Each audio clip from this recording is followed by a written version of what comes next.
कभी सोचा है कि घंटों घंटों की पढ़ाई के बाद भी वो रिजल्ट्स क्यों नहीं आते जिनके हम हकदार हैं?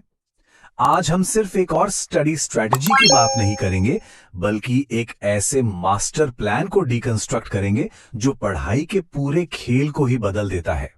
हम ये समझेंगे कि आखिर क्यों कुछ स्ट्रेटजीज किसी जादू की तरह काम करती हैं। MBD क्लासेस में आपका स्वागत है। देखिए, ये सिर्फ एक वेलकम लाइन नहीं है, ये एक वादा है, एक भरोसा है कि यहाँ इस जगह पर आपकी मेहनत को सही दिशा मिलेगी। ये हमारी इस पूरी सफर का आप कह सकते हैं कि पहला कदम है। तो सवाल ये उठता है कि इस रणनीति के पीछे की असली रणनीति क्या है? आज हम इसी सवाल का जवाब ढूंढने वाले हैं। हम ये समझने की कोशिश करेंगे कि जो मेंटोर्स टॉपर्स को गाइड करते हैं, वो असल में सिखाते क्या हैं? वो कौन से सीक्रेट्स हैं जो उन्हें बाकियों से बिल्कुल अलग बना देते हैं?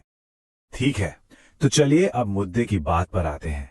सबसे पहले उस सबसे बड़ी प्रॉब्लम को समझते हैं जो लगभग हर स्टूडेंट फेस करता है। कड़ी मेहनत और असल नतीजों के बीच का वो एक बहुत ही फ्रस्ट्रेटिंग गैप। MBD की स्ट्रैटेजी सबसे पहले इसी जड़ पर वार करती है। ये वो सवाल है जिससे शायद हर कोई अपनी स्टूडेंट लाइफ में जूझता है। और जानते हैं, एक अच्छी स्ट्रैटेजी की पहली पहचान ही यही होती है कि वो इस स्ट्रगल को, इस दर्द को शुरुआत में ही समझती है और उसे एड्रेस करती है। कभी कभी ऐसा लगता है ना कि हम एक अंतहीन दौड़ में भाग रहे हैं। ऐसा इसलिए होता है क्योंकि बिना डायरेक्शन के की गई मेहनत हमें कहीं नहीं ले जाती। हम सिलेबस को गलत समझ लेते हैं, हर टॉपिक को बराबर का टाइम देते हैं, ये सोचे बिना कि क्या ज्यादा जरूरी है और क्या कम। और हम उन कॉमन स्टडी ट्रैप्स में फंस जाते हैं जहां हमारा कीमती वक्त बस बर्बाद होता रहता है। MBD स्ट्रेटेजी इन्हीं गलतियों को जड़ से खत्म करने पर फोकस करती है। तो चलिए अब अगले हिस्से पर चलते हैं और देखते हैं कि ये होता कैसे है। ये है स्ट्रेटेजी का डायग्नोस्टिक फेज। मतलब इसमें सबसे पहले ये पहचाना जाता है कि स्टूडेंट्स आमतौर पर अपना समय कहां बर्बाद करते हैं और उन्हें असल में अपना समय कहां लगाना चाहिए था।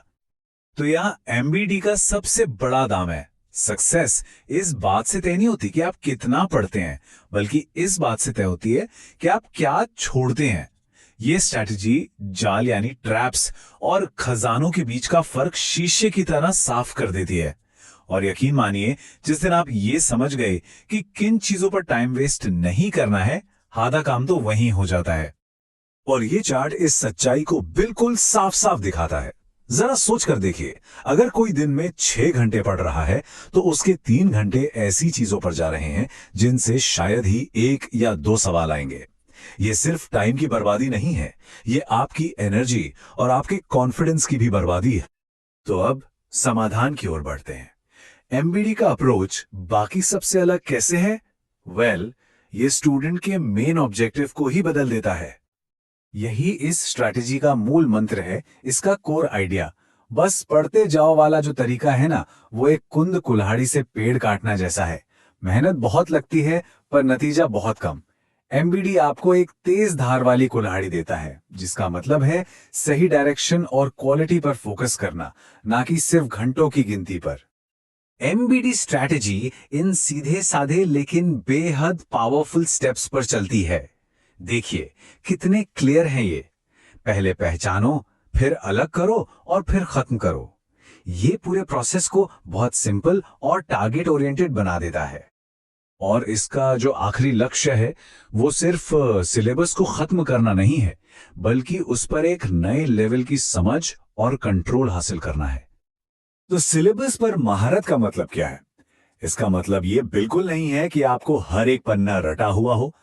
इसका मतलब है कि आपको ये पता है कि सबसे कीमती, सबसे हाई वैल्यू कॉन्सेप्ट्स कौन से हैं, और आप उन पर इतने मजबूत हैं कि सवाल कहीं से भी घूम कर आए, आप उसे सॉल्व कर लेंगे। ये एक तरह का कॉन्फिडेंस है, सिलेबस पूरा करने का स्ट्रेस नहीं। इसे 80/20 का नियम भी कहते हैं। अक्सर आपके सिलेबस का सिर्फ 20% हिस्सा ही एग्जाम के 80% नंबरों के लिए जिम्मेदार होता है। इस स्ट्रैटेजी का पूरा खेल ही उन 20% खजानों को ढूंढने और उन पर महारत हासिल करने का है। ताकि कम से कम मेहनत में ज्यादा से ज्यादा नतीजा मिल सके। और अब आते हैं इस स्ट्रैटेजी के सबसे स्मार्ट हिस्से पर, हुक। ये एक ऐसा तरीका है जो आपको आगे की जर्नी के लिए मोटिवेटेड और क्यूरियस बनाए रखता है। इसके पीछे की साइकोलॉजी बहुत सिंपल है। जब आपको पता होता है कि अगला कदम क्या है, तो आप रुकते नहीं हैं। इस स्ट्रैटेजी को एक एंड पॉइंट की तरह नहीं, बल्कि एक रोमांचक सफर की तरह पेश किया जाता है, ताकि आपकी जिज्ञासा और आपका मोटिवेशन हमेशा हाई रहे। और ये आखिरी लाइन, यही है वो परफेक्ट हुक। ये सिर्फ एक वादा नहीं है, ये एक चैलेंज है। अब जब आप ये जान गए हैं कि क्या करना है, तो असली सवाल ये है कि कैसे करना है और उन खजानों पर महारत कैसे हासिल करनी है। यही हम अगले हिस्से में देखेंगे। तो एमपीटी क्लासेस में वापस स्वागत है। पार्ट 1 में हमने समझा था क्या और क्यों। अब जैसा कि वादा किया था, अब बात होगी कैसे की। ये है पार्ट 2, वो सॉलिड एक्शन प्लान जो आपकी पूरी स्ट्रैटेजी को आप जानते हैं हकीकत में बदल देगा। तो चलिए बिना टाइम वेस्ट किए सीधे मुद्दे पर आते हैं। अगले 30 से 60 दिन समझ लीजिए कि आप एक मिशन पर हैं और ये जो वॉरियर शेड्यूल है ना, यही आपका गाइड है। इसका सिर्फ एक ही मकसद है, सारी कंफ्यूजन को खत्म करना और आपको जीत का एक सीधा साफ रास्ता दिखाना। ये देखिए, ये है हमारे पूरे गेम प्लान का ब्लूप्रिंट। हमने पूरी तैयारी को 4 हिस्सों में तोड़ दिया है। पहले 15 दिन हम सिर्फ और सिर्फ सबसे जरूरी हाई वेटेज टॉपिक्स पर फोकस करेंगे। अगले 15 दिनों में बाकी बचे हुए टॉपिक्स को खत्म करके रिवीजन शुरू कर देंगे और उसके बाद पूरा फोकस सिर्फ और सिर्फ प्रैक्टिस और मॉक टेस्ट पर होगा। ये आप कह सकते हैं सिलेबस को पूरी तरह से मुट्ठी में करने का सबसे स्मार्ट तरीका है। ठीक है, तो बड़ा प्लान तो सेट हो गया, लेकिन एक बात हमेशा याद रखनी है, बड़ी जंग हर दिन छोटी छोटी लड़ाइयां जीत कर ही जीती जाती है। आपकी फाइनल सक्सेस इस बात पर टिकी है कि आप अपने हर एक दिन को कैसे जीतते हैं। तो चलिए देखते हैं कि एक वॉरियर का दिन आखिर दिखता कैसा है। दिन का सबसे कीमती वक्त सुबह का होता है। ये नींव बनाने का टाइम है। इस स्लॉट में हमें वो सब्जेक्ट्स उठाने हैं जिनमें सबसे ज्यादा दिमागी मेहनत लगती है। जब दिमाग एकदम फ्रेश होता है ना, तो मुश्किल से मुश्किल चीजें भी काफी आसान लगने लगती है। अच्छा, सुबह नींव तो रख दी, अब दोपहर का समय है उसे सीमेंट से पक्का करने का। जो कुछ भी सुबह सीखा है, अब उसे प्रैक्टिस के जरिए मजबूत बनाना है। इस टाइम आपका पूरा ध्यान, पूरा फोकस सिर्फ प्रॉब्लम सॉल्विंग पर होना चाहिए। और फिर आता है इवनिंग स्लॉट। ये है रिव्यू और प्लानिंग का टाइम। यहाँ हम दिन भर की मेहनत को समेटते हैं। शॉर्ट नोट्स बनाना और सोने से पहले अगले दिन का टारगेट सेट करना, ये आपको डिसिप्लिन में रखता है, जो इस लंबे सफर के लिए सच कहूं तो बहुत जरूरी है। देखिए, एक अच्छा शेड्यूल होना मतलब आधी जंग जीतना है, लेकिन असली मैजिक तब होता है जब आप उस शेड्यूल को सही तरीके से इस्तेमाल करते हैं। अब हम उस टेक्निक की बात करेंगे जो इस पूरे प्लान की जान है। याद रखिए, बात सिर्फ हार्डवर्क की नहीं है, बात स्मार्ट वर्क की है। अब मैं एक सीधा सा सवाल पूछना चाहता हूँ, क्या घंटों तक बस किताब लेकर बैठे रहना, एक पन्ने से दूसरा पन्ना पलटते जाना, क्या ये काफी है? क्या सच में वो सारी जानकारी दिमाग के अंदर जा भी रही है?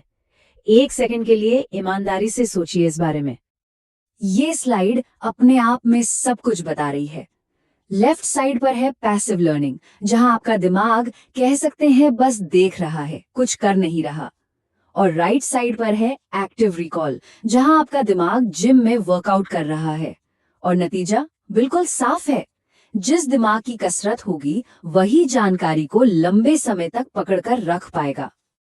तो ये एक्टिव रिकॉल आखिर है क्या भला? बहुत ही सिंपल है। ये बस किताब को बंद करके खुद से ये पूछने की आदत है, अच्छा मैंने अभी अभी क्या पढ़ा। ये आपके दिमाग पर जोर डालता है कि वो जानकारी को वापस खींचे, और इसी प्रोसेस में वो याददाश्त में हमेशा के लिए फिट हो जाती है। और इसे इस्तेमाल करना यकीन मानिए बहुत आसान है। बस ये 4 स्टेप्स फॉलो करने हैं। पहला, एनसीईआरटी या अपने नोट से कोई टॉपिक पढ़िए। दूसरा, किताब बंद कर दीजिए। तीसरा, जो कुछ भी याद आ रहा है उसे एक खाली कागज पर लिख डालिए। और चौथा, अब किताब खोलकर चेक कीजिए कि क्या सही था और क्या छूट गया। बस ये छोटी सी टेक्निक आपके पढ़ने के तरीके को पूरी तरह से बदल सकती है। सही तकनीक के साथ साथ सही हथियार यानी कि सही रिसोर्सेज का होना भी उतना ही जरूरी है। तो अब हम आते हैं इस प्लान के आखिरी लेकिन बेहद जरूरी हिस्से पर, वो 5 रिसोर्सेज जिन्हें आप बिल्कुल भी इग्नोर नहीं कर सकते। ये लिस्ट नॉन नेगोशिएबल है, मतलब इसमें कोई समझौता नहीं हो सकता। एनसीईआरटी आपकी बाइबल है, पीवाईक्यूज आपका रोड मैप है, एग्जाम्पलर आपकी समझ को और गहरा करती है, क्वेश्चन बैंक आपको तेज बनाती है और आपके अपने नोट्स रिवीजन के लिए सबसे अच्छे दोस्त हैं। याद रखिए, कामयाबी बहुत सारी किताबों में नहीं बल्कि कुछ सही किताबों पर मास्टरी करने में है। तो अब हमारे पास एक वॉरियर शेड्यूल है, पढ़ने की सबसे पावरफुल तकनीक है और कौन से हथियार यूज करने हैं ये भी हमें पता है। लेकिन कहानी अभी खत्म नहीं हुई है, ये तो सिर्फ तैयारी की नींव रखी गई है। आपके पास प्लान है, आपके पास तकनीक है, आपके पास रिसोर्सेज हैं, लेकिन आखिरी और सबसे जरूरी हिस्सा अभी भी बाकी है। प्लान तो मिल गया, अब सिलेक्शन कैसे कंफर्म करना है, मिलते हैं फाइनल पार्ट 3 में। हर साल लाखों स्टूडेंट्स कॉम्पिटिटिव एग्जाम्स में बैठते हैं, लेकिन उनमें से मुट्ठी भरी कामयाब हो पाते हैं। आखिर फर्क क्या है? देखिए, ये सिर्फ कड़ी मेहनत का खेल नहीं है, ये है एक स्मार्ट स्ट्रेटजी का खेल। और आज हम उसी जीत की स्ट्रेटजी की नींव रखने जा रहे हैं। तो सफलता के इस सफर में जहां हम आपको सिर्फ पढ़ाएंगे नहीं बल्कि जीतने का सही रास्ता भी दिखाएंगे, एमबीटी क्लासेस में आपका स्वागत है। लेकिन चलिए शुरुआत एक बहुत ही अहम सवाल से करते हैं। क्या कभी ऐसा महसूस हुआ है कि आप एक ही जगह पर गोल गोल घूम रहे हैं, दिन रात घंटों मेहनत कर रहे हैं, पर फिर भी मंजिल पास नहीं आ रही? ये एक बहुत ही कॉमन और फ्रस्ट्रेटिंग एहसास है और यकीन मानिए आप इसमें अकेले नहीं हैं। और यहीं पर आता है हार्ड वर्क पैराडॉक्स। सोचिए, एक छोटा सा एग्जाम्पल लेते हैं। 2 स्टूडेंट्स हैं, दोनों एक ही एग्जाम की तैयारी कर रहे हैं। एक दिन में 12 घंटे पढ़ता है, हर किताब हर टॉपिक को कवर करने की कोशिश में लगा है। वहीं दूसरा दिन में सिर्फ 6 घंटे पढ़ता है, लेकिन उसका पूरा फोकस सिर्फ सबसे जरूरी टॉपिक्स पर है। क्या लगता है कौन ज्यादा सफल होगा? जवाब शायद आपको थोड़ा हैरान कर दे। फर्क यहाँ इस स्लाइड पर एकदम साफ है। एक तरफ है वो कड़ी मेहनत जो सब कुछ समेटने की कोशिश करती है, और दूसरी तरफ है स्मार्ट स्ट्रेटेजिक काम। असल में सफलता की चाबी ये जानना नहीं है कि क्या क्या पढ़ना है, बल्कि ये जानना है कि क्या छोड़ना है। ये एक ऐसा आइडिया है जो आपकी तैयारी का पूरा तरीका ही बदल सकता है। अब जरा इस चार्ट को देखिए, ये एक आईने की तरह है जो दिखाता है कि हमारा कीमती वक्त असल में जाता कहाँ है। हो सकता है कि आपका ज्यादातर समय और एनर्जी उन लो इम्पैक्ट टॉपिक्स पर बर्बाद हो रही हो जो आपके फाइनल स्कोर में बहुत ही कम कंट्रीब्यूट करेंगे। ये आपके एफर्ट्स में एक बड़े लीक जैसा है जिसे बंद करना बहुत जरूरी है। तो सवाल ये है कि इस लीक को बंद कैसे करें? जवाब आपके सिलेबस में ही छिपा है। देखिए, सिलेबस सिर्फ टॉपिक्स की लिस्ट नहीं है, ये तो एक खजाने का नक्शा है, और हम आपको उन छिपे हुए स्कोर बूस्टर्स को ढूंढने में मदद करेंगे जो आपको अपने कॉम्पिटिटर्स पर एक जबरदस्त बढ़त देंगे। एमबीडी क्लासेस में हम अंदाजे नहीं लगाते। हमारी स्ट्रैटेजी पिछले कई सालों के क्वेश्चन पेपर्स के बहुत ही डीप एनालिसिस पर आधारित है। हमने आपके लिए वो सारी मेहनत की है, उन टॉपिक्स को पहचाना है जो सच में मायने रखते हैं, जैसा कि आप इस टेबल में देख सकते हैं। और इसका असर कितना बड़ा हो सकता है, ये बार चार्ट देखिए। जरा सोचिए कि आपके स्कोर में इस तरह का उछाल क्या कर सकता है। ये एक टॉप रैंक और सिर्फ क्वालिफाई करने के बीच का फर्क बन सकता है। ये अपने सपनों को हासिल करने और बस पीछे रह जाने के बीच का फर्क हो सकता है। लेकिन देखिए, सही रास्ते पर चलना सिर्फ आधी लड़ाई है। आपको उन आम गड्ढों से भी बचना होगा जो अनगिनत कैंडिडेट्स को रास्ते से भटका देते हैं। इनको पहचानना बहुत ही जरूरी है। सबसे पहला जाल, सब कुछ मास्टर करने की कोशिश करना, ये आपको सिर्फ थकाएगा और कंफ्यूज कर देगा। दूसरा, टॉपिक के वेटेज को नजरअंदाज करना, ये आपके एफर्ट्स को गलत दिशा में ले जाने जैसा है। और तीसरा, बिना स्ट्रैटेजी के नोट्स बनाना, इसका सीधा मतलब है कि रिवीजन के वक्त आप सब कुछ भूल चुके होंगे। तो अब आपको क्या करना है इसकी समझ आ गई है। अब वक्त है ये सीखने का कि कैसे करना है। अब जब आप क्या जानते हैं तो अगले हिस्से में हम कैसे में महारत हासिल करेंगे। हम आपको एक स्टेप बाय स्टेप ब्लूप्रिंट देंगे जिसे आप फौरन लागू करना शुरू कर सकते हैं। याद रखिए, ये सबसे ज्यादा मेहनत करने के बारे में नहीं है, ये सबसे स्मार्ट तरीके से मेहनत करने के बारे में है। तो इन हाई वेटेज टॉपिक्स को 0 से प्रो लेवल तक कैसे ले जाना है, ये हम पार्ट 2 में देखेंगे। जुड़े रहिए।